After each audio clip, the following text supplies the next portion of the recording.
Hello, welcome to Business Law 1, Unit 1, where we'll be discussing the nature and classification of contract. This is primarily an introduction involving vocabulary as we begin. All right, the number of topics that we're going to cover today are going to be the elements of a contract, different types of contracts, contractual interpretation, and defenses to contracts. All right, so let's begin. When we talk about elements of a contract, we're looking at really four basic elements: the agreement, the concept of consideration, capacity, and legality. The two defenses to contracts are genuineness of assent and the form of the contract. And we're going to go into each of these in more detail. So when we say elements of a contract, we have to have these four elements in order for there to be a binding contract under the law. All right. So one of the first ones is called an agreement. An agreement is did both parties assent, that is, on their own volition, give permission to bind themselves. And it normally involves two parties, an offeror and an offeree. All right. Consideration, briefly stated, is where the parties trade something of value to one another. If they do not trade something of value, then and one is only trading, then that's called a gift. A gift is not a binding contract, but if both parties give something of value together, that's called consideration. That meets one of the elements of a contract. The next element is contractual capacity.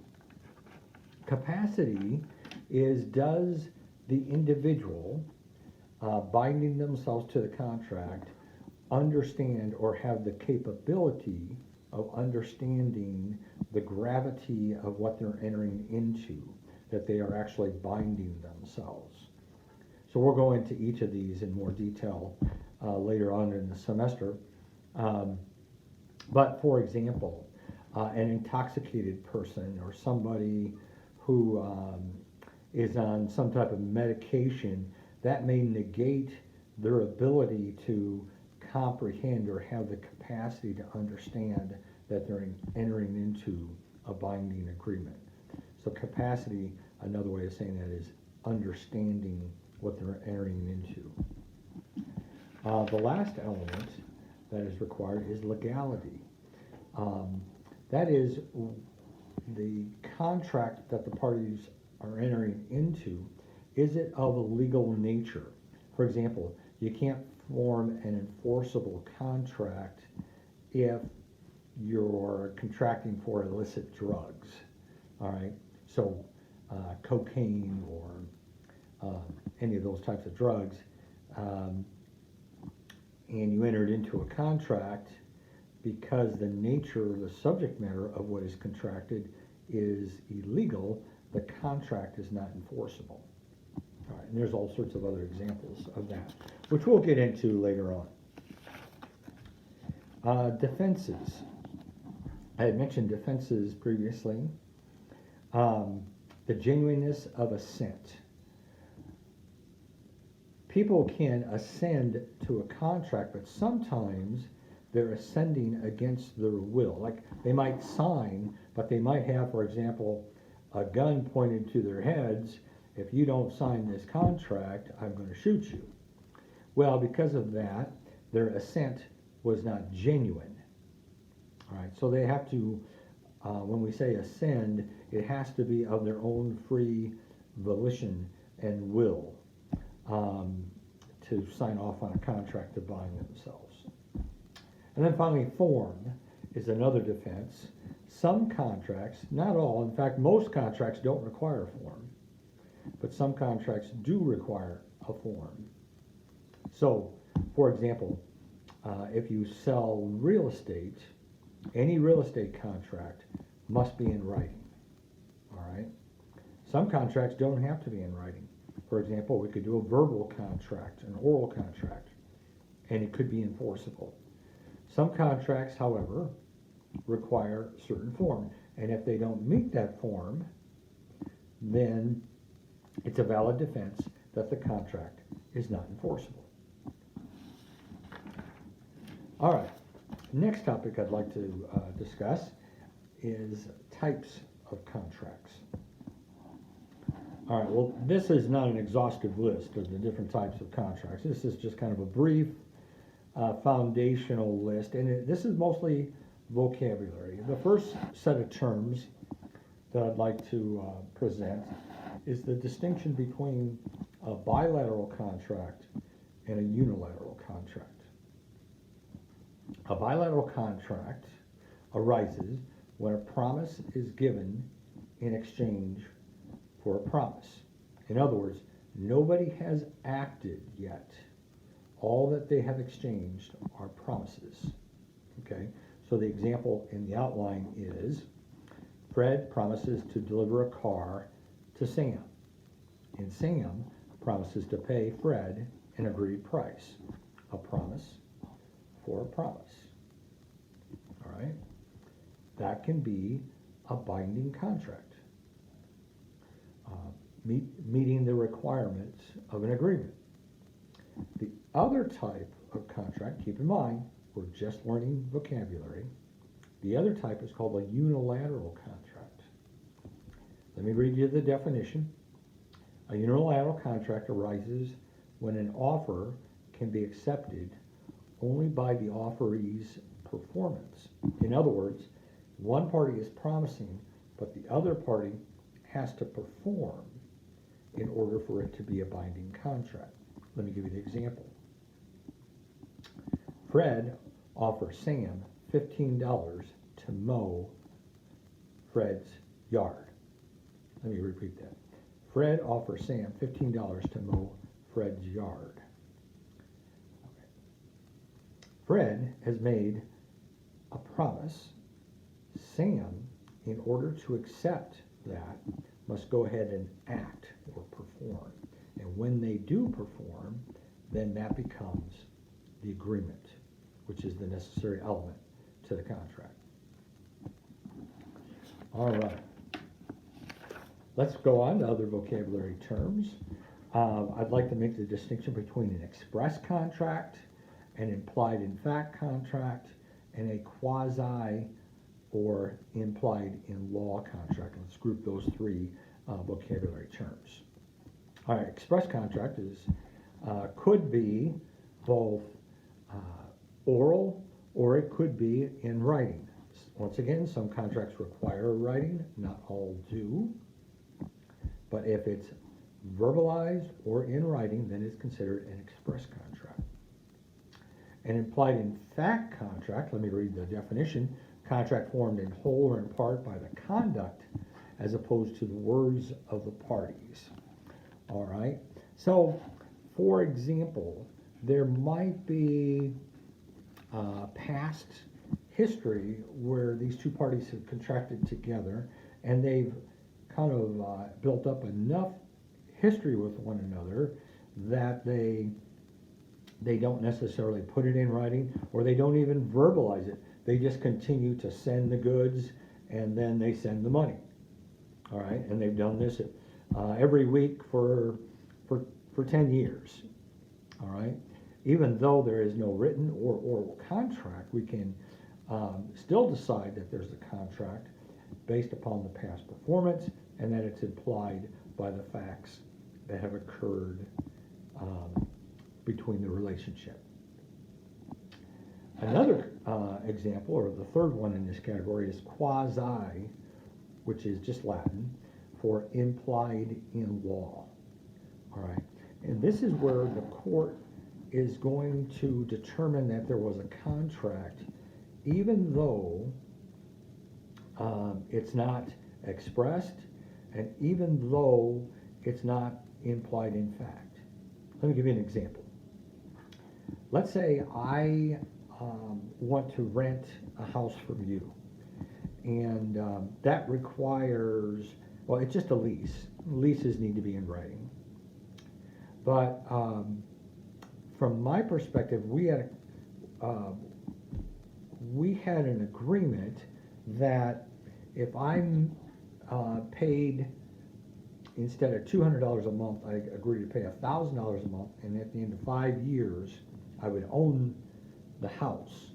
Okay, that would be required to be in writing to be enforceable. All right, and so it's unusual to pay that amount of rent for this kind of rundown farmhouse. And then in the process over those 5 years, I replaced the foundation, I replaced the roof, replaced the windows. I pumped, let's say, $150,000 into the house to improve it. And then at the end of the 5 years, I go to get the deed from my former landlord to finalize that I own the house. All right. Well, he's going to say, I'm sorry, I don't know what you're talking about. That needs to be in writing, and we never had that in writing. Well, to prevent this injustice, the court is going to look at all these factors. Like, why did I pay so much rent for this rundown? Why did my rent go from $200, I started paying $500? And I made all these improvements. I didn't do it secretly. The landlord knew I was making these improvements. And that it would be an unjust enrichment for this landlord to now claim that he had no idea that I was doing all this extra stuff because I wanted to own the house, when it's obvious that they did. The court might, as an exception to the rule, say that there was an implied in-law contract or a quasi-contract in that example. Other types of examples: formal contract, informal contract. Well, we've already addressed that. All contracts for the sale of real estate must be in writing. All contracts for goods that are $500 or more must be in writing. Contracts, like, for example, wills, testamentary documents, they must be witnessed, and each state has different requirements, but you must have a witness that signs off that they saw the testator or the person who created the will agree to the terms of the will. There needs to be a witness. So those are forms that must be required. The vast number of contracts do not require any forms, but some do. And if they don't follow that form, the general rule is they're unenforceable. All right, let's group the next couple of terms together: executed contract and executory contract. And that's basically tense. An executed contract is one that has already been completely performed. All right, both parties have agreed, both parties performed. They did the act and they were paid. Done. An executory contract means it's in process. For example, perhaps one of the parties mowed the grass, but the other party hasn't paid them yet. Then it's an executory contract in process. The next group, I'd like to group the last four terms: a valid contract, a void contract, a voidable contract, and an unenforceable contract. A valid contract has all the elements. It's met all the elements earlier discussed. There's an agreement, there's consideration, the parties have capacity, and the nature of the contract was legal. All right. The assent was genuine. They followed the form, the correct form. That would be a valid contract. A void contract means that, let's say it was of an illegal nature. It was the selling of drugs again. If it was a void contract, it's not enforceable at all by either party. A voidable contract is different than a void contract. It's where one of the parties can get out of performing the contract. Let's say you contract with a minor.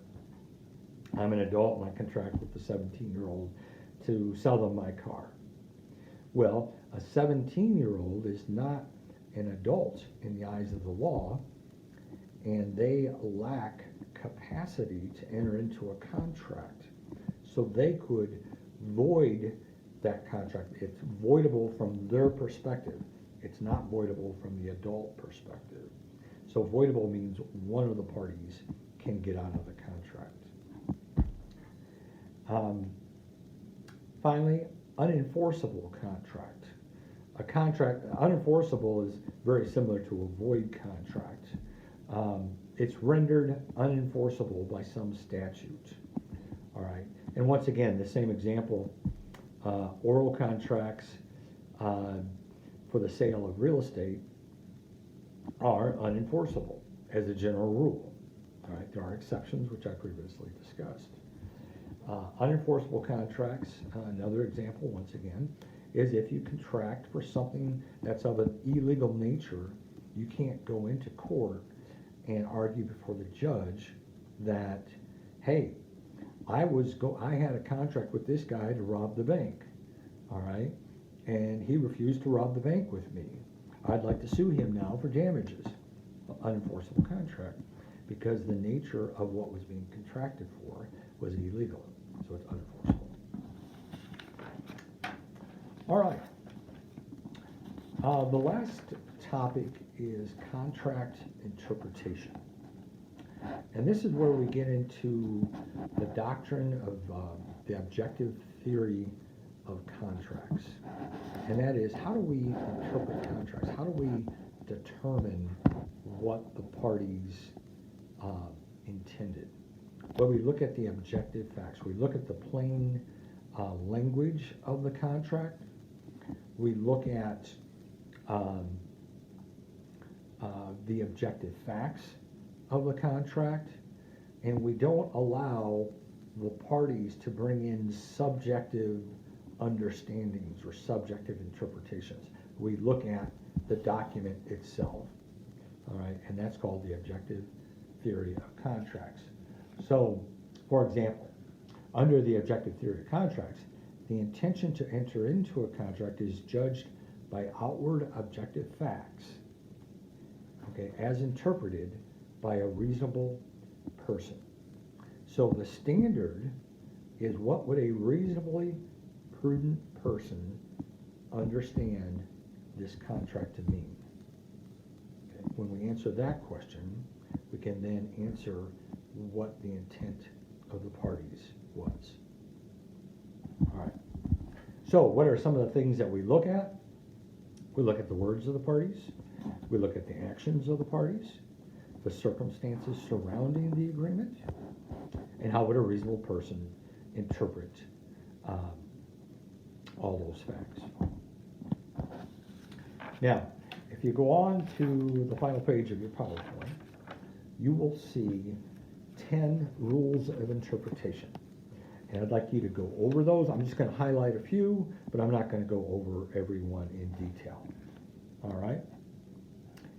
Some things that I'd like to point out is that in contracts, there are boilerplate language, that's like pre-printed forms.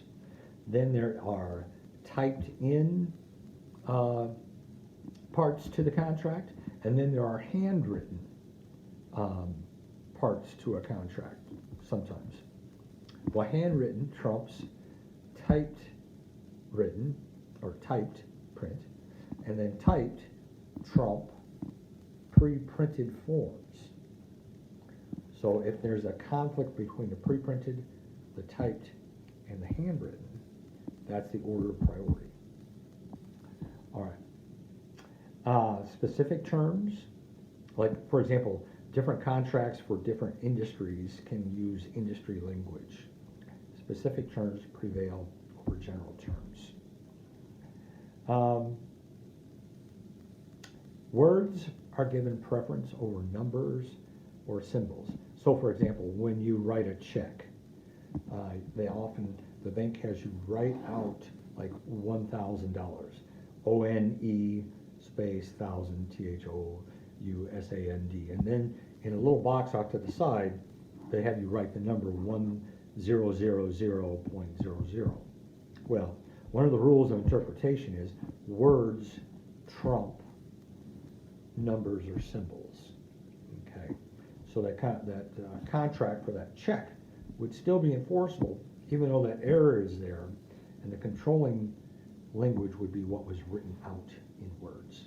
All right, so know all the different rules of interpretation. I'll be asking questions about that as well. All right, hope you got something out of this, and look forward to seeing you in class. Thank you.